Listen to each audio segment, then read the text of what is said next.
right now we're at Coronado Beach, and this has actually been my favorite place to go for my Sunday runs. We have a 13-mile run today. That's the longest run of this whole marathon prep. And I won't lie, I've been kind of putting it off throughout this whole warm-up, like this whole recording and everything.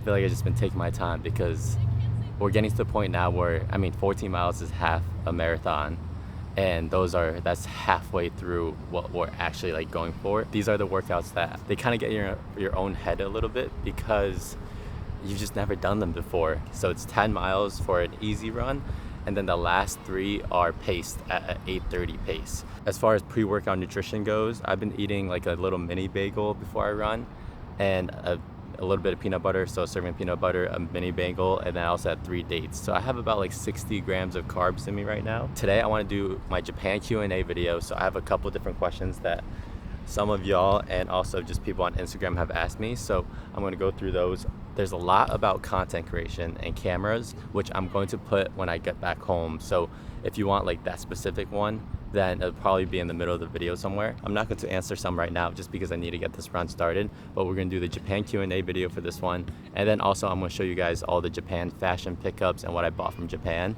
It's not too much this time around, luckily, but I'll just show you guys whatever we got. And then Sunday's also my cheat meal day, so we'll see what we get for a cheat meal. I'm thinking In-N-Out because I haven't had it in a while, but we'll see. So far, marathon prep updates, we're on week 6 of 21 now. We hit 4 7-mile runs this week, so that's 28 miles. This will hit about 40 miles total for the week, so it's not a bad week, but next week is going to be even higher. Next week we're moving from 7 miles to 8 miles for easy runs, and then we have a 14-mile run and the track workouts. One piece of advice: take your time when you warm up. Like, I do think I can be better with being more efficient because I take like 30 minutes to warm up. Be sure you're doing your dynamic stretching. Be sure you're doing any type of like tight areas. Be sure you're using like foam rollers. Be sure you're using the massage guns if you have it. If you have a ice bath or a red light sauna. Like, the marathon training is hard on the body. Lifting, you can kind of get by and you can recover pretty quick, but compared to lifting, marathon training has been killing my body, and I've just been trying to do everything possible to keep it fresh, because when you start hitting 10-mile runs, even after 5 miles, you start really feeling it in your knees and your joints. So just be sure you're taking care of your body. Be sure you're fueling properly. I typically don't like to eat before I run, but because I'm running 7 miles minimum now, you have to get at least some form of carbs into your body. Paces for easy runs started to touch, we're 8:59 was the last easy run. We're starting to touch the 8-minute paces. I know it's an ambitious goal to go sub 3 hours, especially coming off of running 1 half marathon and then taking pretty much a whole year off and doing 2 runs a week. Now I'm feeling a little bit more confident with these paces going up that we can potentially get there. I'm still training for it because I'm like, why would I not train for it? And plus, I really do want to try to go sub 3. So I'm going to get this thing started, and we're going to have a good workout. 13 miles, that's it. We got 22 next time. How's it going? All right, I'll see you guys over there.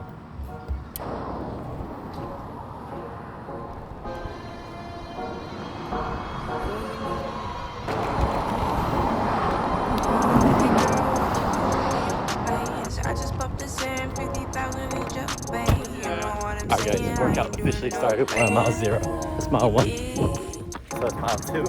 Pace is around 9:25.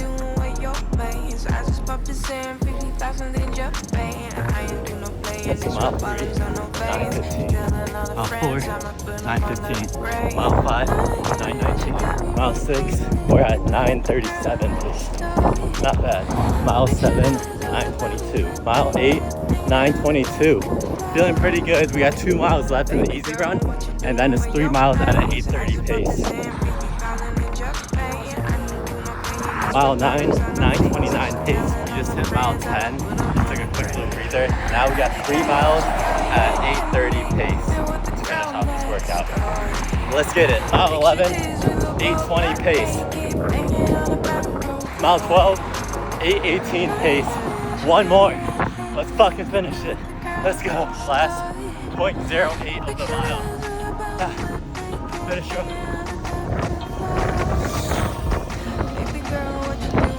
no lanes. I just pop the sand, make me faster than just bang. I ain't do no playing, these real bottoms on no veins. Let's go. That's 13. You see, yeah, 9:06 pace. So that's honestly pretty good. Speaking of, like, you know, I was probably like at 9:15 towards the middle. So I feel good. I need an ice bath really bad. So I'll catch you over at the gym. So we got 8 minutes today.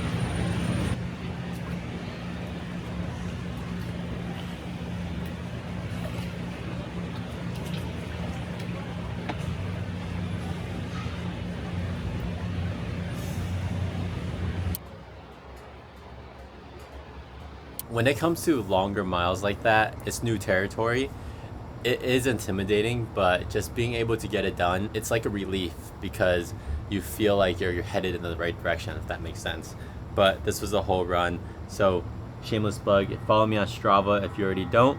But we got the 13 miles. I don't know why it says 12.99. It makes no sense to me. 9:06 pace. And yeah, average heart rate 145 beats per minute. Like, that was a really good workout. Knee pain, I will say, like, towards the end I felt a little bit of knee pain coming on, but you know, these are just miles I've never, other than when I was training for my half marathon, but now, like, that was a half marathon in itself. That being aside, let's start the Q&A for Japan. So I posted a story on my Instagram, and you know, with this, I posted a couple things on YouTube, which I'll answer as well. But if you guys like have any questions or want any like advice, always try to message me on Instagram if you want me to do like a Q&A or something. The biggest question by far that I get from most people on YouTube, Instagram, and everything is, what do I film? What gear do I use? And like, what am I shooting with, right? So right off the bat, let's just answer that first. Right now, this is a Sony ZV-E1. It's like $2,500 or so. It was their content creator. It was like the perfect content creator camera coming out maybe 3 years ago. And honestly, I love it. I want to get the FX3. I've talked to so many people about it, but I think at the stage I'm at right now where I'm okay with the quality, like it's still really good. I'm okay with not dropping that 45 to 5 grand just yet.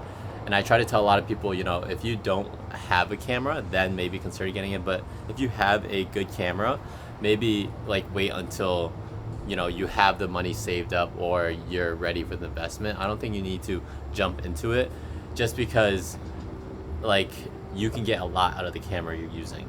But the other cameras I use, this is the Osmo Pocket 3. It has like this cover on it, and then this is like a magnet. Honestly, this has surprised me the most recently because it's been, you know, the quality is not the same. Like, you can tell the difference when you switch to an Osmo Pocket 3.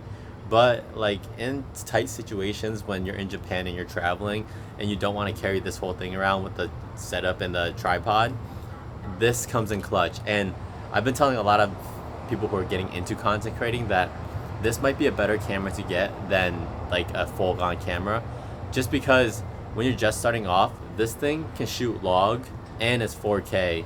So the way I tell people is maybe consider getting this, because then you can get your feet wet with content creation, build your platforms, whatever it is, find your style, and then you can invest when you have the money to go into a bigger camera or a nicer camera. And what you can do is keep this as a B cam. So you can use this, you know, I use this a lot when I'm like in the gym just now. I can't bring my tripod, I bring this instead, and I can get some shots in. It's really good for tight spaces. It's really good for, you know, I'll put this on my car because I'd rather like have this outside my car than like this. So you can keep it. If you get like a, you know, bottom, I don't want to say bottom tier Sony, but like $1,000 or even $500 Sony, the problem is, let's say you eventually want to upgrade to the ZV-E1 or the FX3, you're going to need to sell that. And then, you know, it's just more of a hassle, when this you can kind of keep and use whenever. My advice though, you can kind of do whatever you want. And then the second one is this. This is the Ricoh GR3. A lot of people ask me what photos I took, especially in Japan. So this is it, exactly it. It's the HDF version, so it pretty much just has like a diffusion filter. So it's pretty much like a mist filter. So if you see my photos in with the Ricoh, you'll see like some of the light blooms. I have like a mist filter on the camera too. So it kind of gives that like halo around the light effect, if that makes sense. Quickly, what lenses I use. So the lens I have on this camera right now is a 16 to 25 Sony. I had the 16 to 35, well technically I still have it in there, the 16 to 35 G Master 1, but like it's almost half the size of that one and it's so much lighter. So I like to use this camera, this lens, because it can zoom in a little bit. Plus with the camera, it also can crop in. That's a whole different story. This lens is very compact for travel, so I love to carry this out if I'm just going to vlog. But this is my other workhorse, and this is the Sigma 24 to 70. So it pairs perfectly because this will cover 16 to 25, and this will cover 24 to 70. I like to use this, honestly, I love using this for like cinematic shots. So kind of like the up close, and then also it gets some pretty wide shots. It's honestly a beautiful lens, and I was hesitant to get it because I was full on Sony gang, but honestly, save your money and get this because it works just as well as the G Master I have. Like, I've seen so many reviews, and yeah, it's worth the investment. And then the last two things I use is the mic I have on here is the Sony ECM-B something. I'll pop up a picture here on the screen, and then I also use the DJI, the wireless mics from DJI. Lastly, drone. I use the DJI Mini 4 for the drone. I think that's what it's called. So a lot of camera gear, but honestly I feel like I use all of these very heavily, so it's not just being wasted. There is other stuff that I have bought before that I just didn't touch.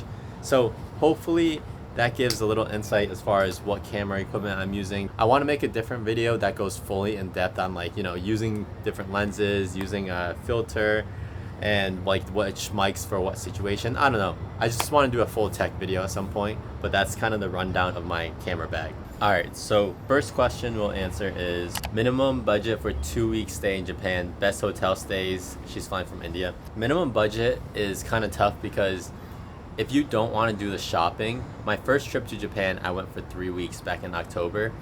And if you don't do the shopping, honestly, when you're already there, maybe having like $1,000 to use for food and, you know, buying random stuff when you're out on the street, like, you really don't need that much. But I would say including stay and food, I would say maybe like $2,000, because a hotel room for, let's say, a week costs about $300-400, I think, depending on where you stay, obviously.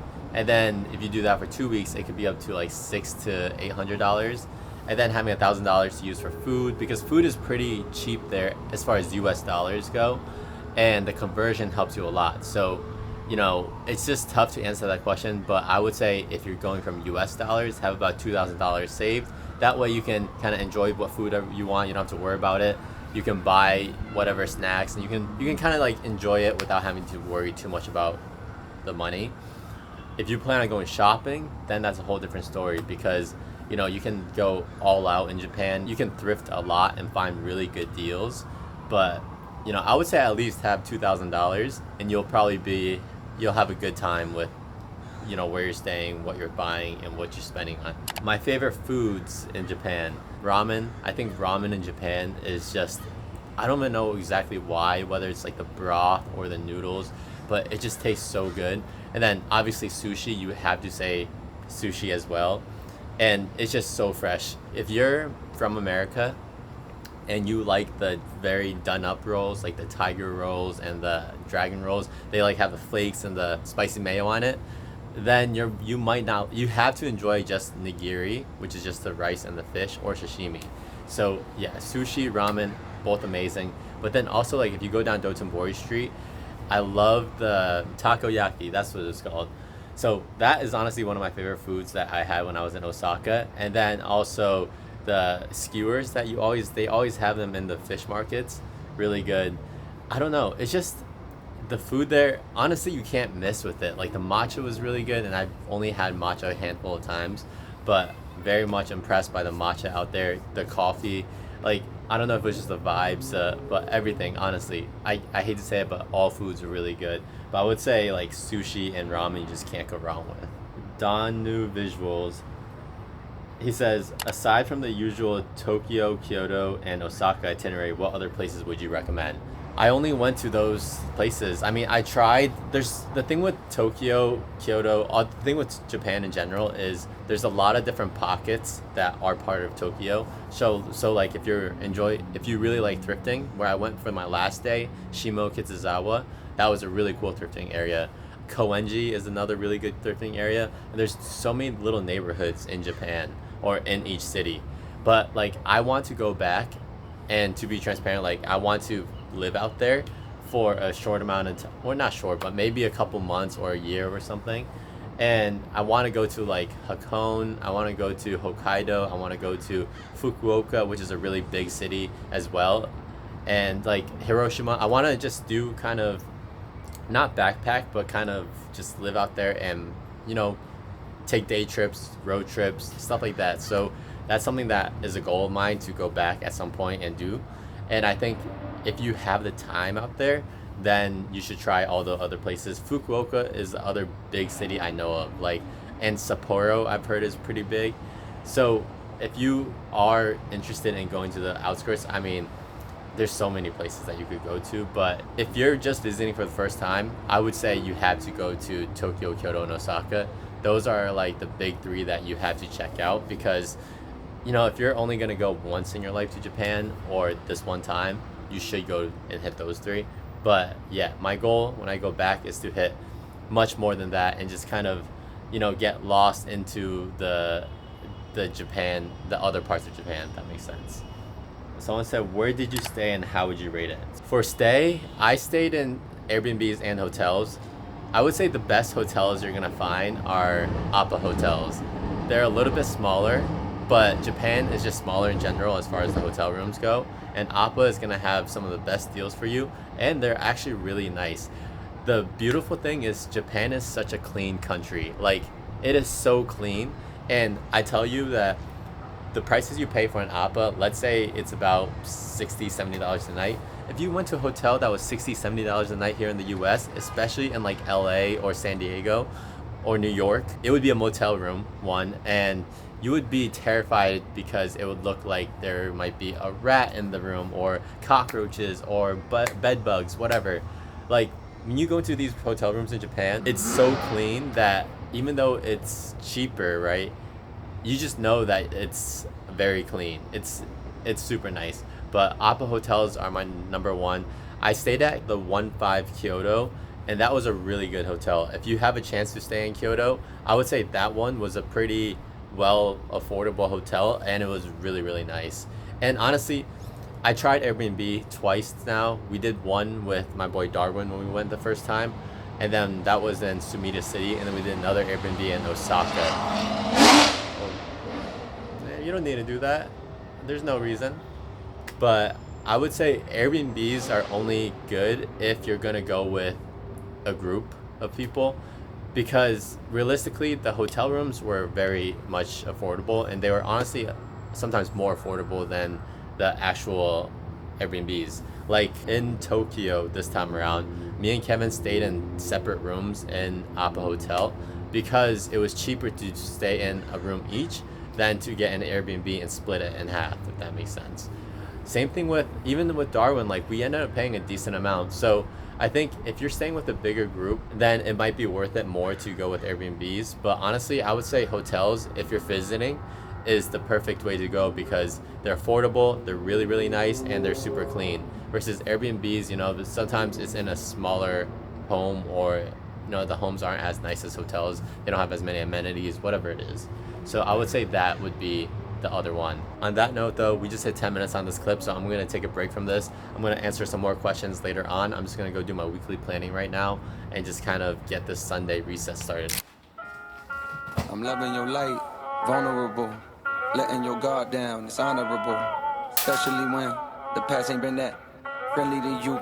There's magic in that. You the flower that I gotta protect and keep alive in the wintertime. Hey, don't you die yet. You've been way more than a friend of mine. We more like fam. I raised you, you raised me. Let's turn this whole life round. You can confide in me. I can take the weight up off your shoulder blades and try to store the pain inside of me.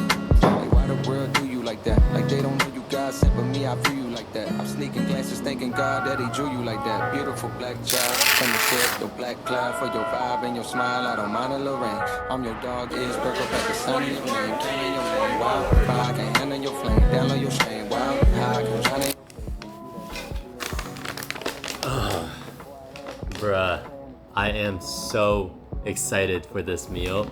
You guys don't understand. Yo, In-N-Out is crazy. Like the line there's always a line. I don't understand how it's always so busy. But like, do you guys wait in the drive-thru for In-N-Out? Because I was gonna use the drive-thru, but it was just way too, like it literally went out and wrapped around. I don't know if it's actually faster or not by going inside, but I feel like it is. I don't know. I'll say one of the biggest perks with running is that you have a little bit more flexibility with your diet. And doing this once a week, I've been loving this routine. So I'll show you guys what we got real quick. So for the burgers, I found a recipe on TikTok, and here it is. It's a 2x2, so a double animal style, no pickles, add a raw onion, add a whole grilled onion, and add chopped chili. I got one of those, and then I also got a 3x3, but no extra stuff, just chopped chili and grilled onions.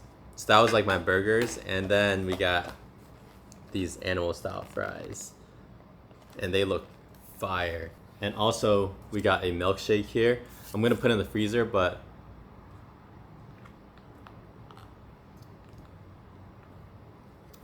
bro, I literally haven't eaten anything all day. I'm gonna do a little taste test for this burger real quick, and then I wanna answer a couple more questions for you guys and kind of end off the night here. So this is the one with the whole onion.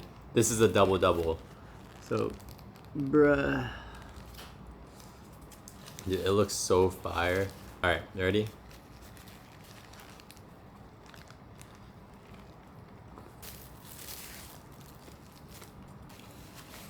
Bro, that is so good. The chopped chili, I'm gonna do one more.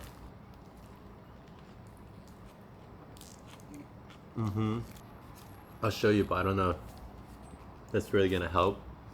Or that is really good.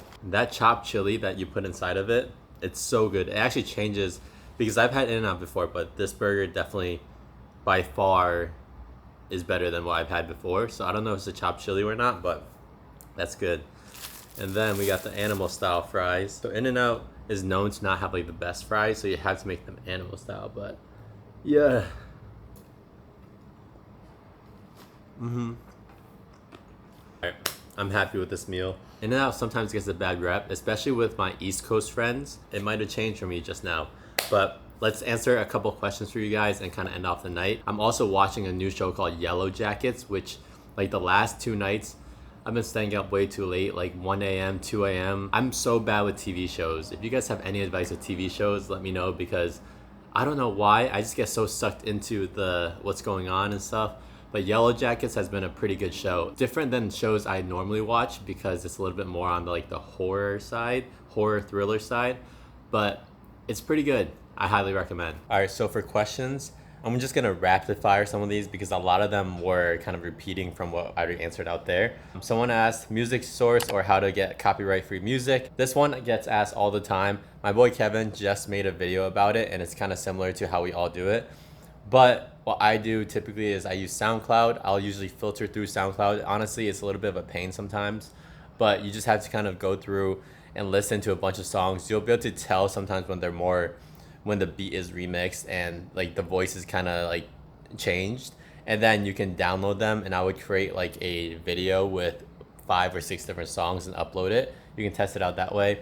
Or like on YouTube, if you look up Drake copyright-free music for vlogs, some people will have made like pre-made mixes that you can just download, and it'll work on YouTube. So those are like the main 2 ways. I also like to use Epidemic Sounds a lot. I feel like it has a pretty good catalog. You just have to look for the songs. Someone said, if possible, can you post a video on how much was it for traveling and do's and don'ts? So traveling, I think we already talked about. If I break it down pretty quickly, food will cost you about, in US dollars, like $5 to $10 per meal, and that's like for a good meal. A ramen spot won't cost you that much. Then like with sushi, like the first night we were there, we had a full sushi plate. Like it was, I don't know, probably 18 to 20 something pieces, and that meal itself just for the sushi was $35. We also got sake, and I think I paid him $35. I don't really remember, but you know, you're not spending a ton of money. You're not spending hundreds of dollars for food. And then when it comes to transportation, it's like $5 a day using the train. So like you don't have to worry about transportation, you don't have to worry about food.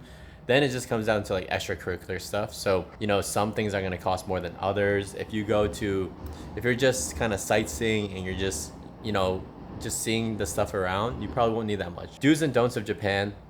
This is a big one, but I think the main thing with traveling outside the country anywhere is to just be respectful of the culture. I really hate it when I'm outside the country and I just see people, even on like internet, right? Like, you know, the kid who he brought this loud ass speaker onto the train in Japan, where it's supposed to be known that you're supposed to be kind of respectful and keep your voice down or not talk at all in the trains, right? He brought this huge speaker and put it on in the middle of the train and just like blasted it. Like, I really hate that type of thing because it's like, why? You're in someone else's country, you're in someone else's home. Why would you disrespect them like that? And I think that just goes for anything. Like, just be kind to the people. Understand that people don't speak your language. You know, English they can get by, but like you are in their home country, their home turf. So you can't get frustrated if they don't understand you. And you have to take your time to, you know, like I'll see people get annoyed when they have to repeat themselves. I'm like, you're literally speaking a completely different language and these are the native people, right? It would be if someone came to our country and someone just started speaking Chinese to you. They were getting pissed off because you didn't understand them. It's not your fault they're in your country. Does that make sense?